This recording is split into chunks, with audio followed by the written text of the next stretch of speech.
paz do Senhor, mais uma semente de fé para o nosso coração. E hoje, o tema que o Senhor colocou no meu coração é sobre mude o seu olhar. Mude a sua ótica diante das circunstâncias que você está vivendo. E quando nós pensamos sobre mudar o nosso olhar, nós precisamos da ajuda do Espírito Santo, porque nós somos limitados e quando nós estamos diante das dificuldades, das adversidades, se nós não temos um olhar do alto, nós não conseguimos ver sobre a ótica de Deus. Nós estamos ali no meio da aflição e nós não vemos saída.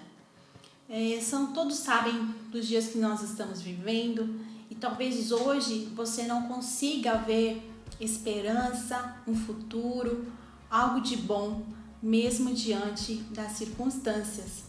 Mas a palavra do Senhor diz para nós não nos conformarmos com este mundo, mas que transformemos com a renovação da nossa mente. Então, está totalmente ligado ao nosso olhar com aquilo que nós pensamos, que possamos sempre lembrar aquilo que nos dá esperança. E sobre essa questão do olhar, eu quero comparar hoje duas histórias. São duas histórias muito conhecidas, mas talvez você nunca ouviu falar. E a primeira está em Gênesis capítulo 21, do versículo 15 ao 19. Nós vamos falar sobre Agar. E diz assim: E a água do odre foi consumida, e ela colocou o filho debaixo de um dos arbustos. E ela foi sentar-se em frente dele a boa distância, como a de um tiro de arco. Pois ela disse: Que eu não veja a morte da criança. E sentada em frente dele, levantou a sua voz e chorou. E Deus ouviu a voz do menino, e o anjo de Deus chamou Agar desde o céu e lhe disse: Que te aflige, Agar? Não temas, pois Deus ouviu a voz do menino de onde ele está. Ergue-te, levanta o menino nos teus braços, pois farei dele uma grande nação. E Deus abriu-lhe os olhos, e ela viu um poço de água. E foi e encheu o odre com água e deu de beber ao menino. Uau! Essa história ela é incrível. Agar ela era serva de Sara, esposa de Abraão. E ela tinha sido expulsa da casa deles por haver uma certa competição dos filhos, Ismael e Isaque. E assim também entre Sara e Agar. E o Senhor disse a Abraão que era sim para Agar ir embora. Ou seja, o Senhor permitiu que ela estivesse nessa situação do deserto. E ela estava com o seu filho e a água tinha acabado. Ou seja, ela estava numa angústia muito grande, porque eu não sou mãe, mas imagino para uma mãe. Se ela sofre, ela até pode aguentar, mas ver o seu filho morrer, isso deve ser terrível, a pior dor que pode existir. Mas Agar, ela não queria nem ver o seu filho morrer. Ela fechou os seus olhos, ficou distante, até que o Senhor falou com ela. E ela, neste momento, se entregou para a dor. Ela se entregou para as dificuldades. Não via esperanças, não via um futuro, não via uma possibilidade de melhora. E aqui o texto não diz que Deus criou o poço de água, mas diz que Deus abriu os olhos de Agar e ela viu o poço de água. Será que então o poço de água estava lá o tempo todo e ela estava tão aflita que não conseguiu perceber? Isso é possível. Isso é possível. Só você pensar em situações que você já passou tão difícil e você não conseguiu ver saída que estava ali do seu lado. Assim, Agar, ela não percebeu o poço que estava ao lado dela. E ali eles não morreram. Pelo contrário, ainda houve a descendência por Ismael. O Senhor tinha, sim, uma palavra sobre a vida dele, mesmo ele não sendo o filho da promessa. Ou seja, aquela situação de deserto não matou Agar e o seu filho. E agora eu gostaria de comparar com uma outra história mais conhecida ainda, que é ainda em Gênesis capítulo 39, que é a história de José. E neste texto, José, ele acaba de ser preso, porque ele é preso de forma injusta, por ele ter sido acusado de estar com a mulher de Potifar, e não foi verdade.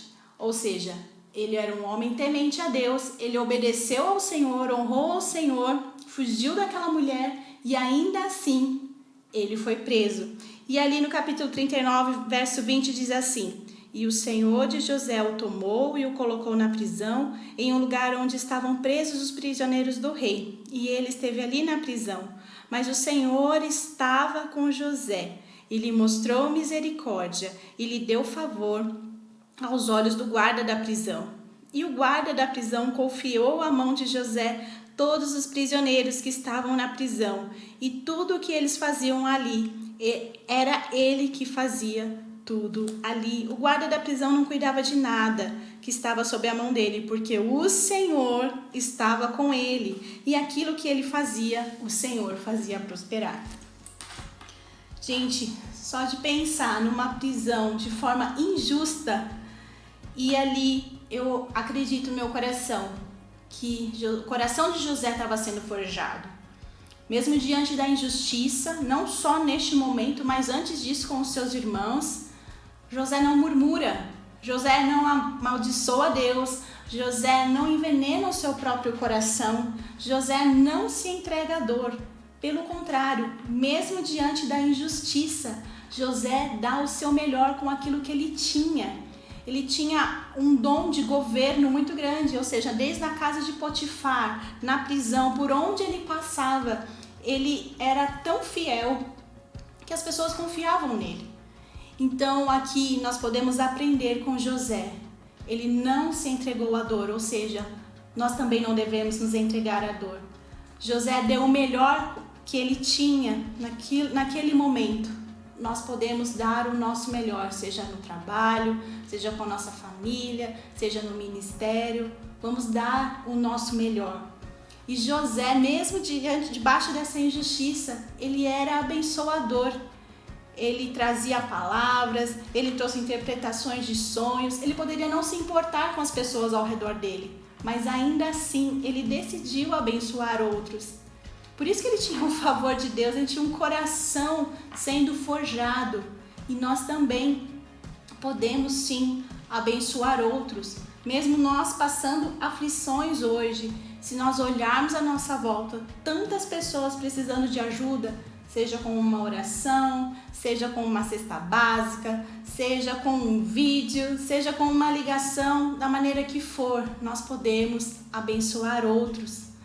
E nesta hora eu quero te convidar, não se entregue à dor, não se entregue à aflição, mas se entregue nas mãos daquele que te criou. E por último, eu gostaria de ler um último versículo que diz assim: os filhos da mocidade são como flecha na mão do valente. E o Espírito Santo trouxe ao meu coração algo que eu já vi outros pregadores falando. E é algo incrível, e eu creio que aconteceu com José, que também está acontecendo conosco. Se nós pensarmos no arqueiro, antes dele lançar a flecha, o movimento que ele faz com os braços é puxar a flecha para trás, para depois disparar para o destino. E é isso que está acontecendo conosco hoje. Nós estamos voltando para trás, nós estamos nas nossas casas, nós estamos voltando aos princípios para sermos fortalecidos. Parece que a gente está retrocedendo, parece que a gente tem que se despojar de tantas coisas. Sim, nós estamos voltando um pouquinho para trás aos olhos humanos. Mas por quê? Porque nós estamos tomando um impulso para ir a lugares altos, a lugares muito mais longe do que nós podemos imaginar. José nunca imaginou que de uma prisão ele ia governar o Egito. E ele diz que ele entende, ele diz para os seus irmãos que ele entende por que ele passou por tudo que ele passou, para a preservação da vida, para que houvesse livramento para todo um povo. Ou seja, nós estamos como flecha voltando um pouquinho para trás, sendo forjados, sendo formados para ir com força para um futuro, para uma esperança, para lugares altos, para lugares de governo, para lugares de influência, para fazer a diferença e dar toda a glória, toda a honra ao Senhor. Ou seja, nós não vamos nos entregar à dor, porque há sim um futuro e uma esperança com o nosso Deus. E eu gostaria de orar com você. Senhor, obrigada pela Tua palavra, obrigada porque o Senhor está conosco todos os dias das nossas vidas. Obrigada porque o Senhor é esse arqueiro e nós somos essas flechas que seremos lançadas. Mas enquanto isso não acontece, eu te peço, Senhor, consolo, eu te peço direção para cada um que está vendo este vídeo, que o Senhor possa mostrar, Senhor, o seu querer e a sua vontade. Dê a ótica do alto, dê-nos os seus olhos, que possamos ver além da dor, além das aflições. Em nome de Jesus, dá-nos visão do alto, Senhor. Que realmente possamos viver coisas que nós nem imaginamos, porque a sua palavra nos promete, e o Senhor é fiel e a sua bondade nos alcança. Muito obrigada por estes dias que nós estamos aprendendo. E eu sei que o Senhor vai nos impulsionar para muito longe. E pela fé nós te agradecemos por esses lugares altos, porque é pela sua bondade, não porque merecemos. Em nome de Jesus. Amém. Deus te abençoe.